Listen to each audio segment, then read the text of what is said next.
Pag-aaralan ng defense team ni VP Sara kung iaakyat sa Korte Suprema ang desisyong ipasabina ang bank at tax records ng bise.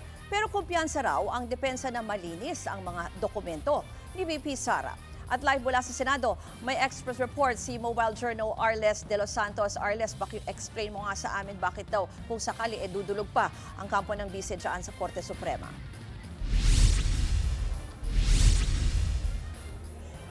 Ruth, ayon kay Defense Panel spokesman Attorney Michael Poa, ay nakausap na nila si Vice President Sara Duterte ukol sa mga naging usapan sa impeachment trial kahapon. Kabilang nga dyan ang naging desisyon ng Senate Impeachment Court na ipasabina ang tax at bank records ni VP Sara.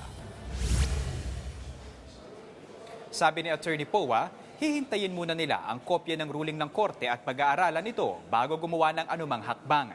Isa sa mga tinitignang options, Ruth, ang pag-question nito sa Korte Suprema. Ayon kay Poa, ipinauubayan na raw sa kanila ni VP Sara ang mga susunod na hakbang at strategy sa takbo ng impeachment. Pakinggan natin ang kanyang pahayag. After a fact lang yung naging usapan namin, i-report ko lang na ito yung nangyari. She said, okay, well, you know what to do naman. No? Meaning, alam naman yan na handa kami kahit lumabas yung mga dokumento na yan kasi wala naman kaming talagang gustong itago. Ruth, kumpiyansa rin sina Attorney Poa na walang makikitang anumang anomalya sa bank at tax records ng bise. Handa raw silang sagutin anuman ang iba tong issue ng prosekusyon sa kanila. Narito muli si Attorney Poa. I'm familiar with the documents, hindi ko naman ikakailayan. So I'm fairly confident.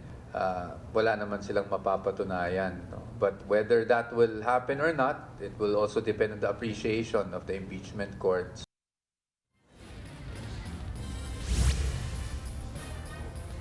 Ruth, tinanong din natin kanina kung kay Attorney Poa kung muli bang magpapakita si VP Sara dito sa Senado o kung dadalo ito sa kanya mismong trial. Ayon kay Poa, ang huling impormasyon na mayroon sila ay nasa The Hague sa The Netherlands si VP Sara para dalawin ang amang si dating Pangulong Rodrigo Duterte. Yan muna ang latest. Ruth.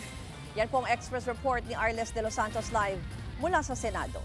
Mga kapatid, Ruth Cabalco, para sa mabilis na pasada ng mga balitang dapat niyong malaman, mag-follow at mag-subscribe sa social media pages ng News 5.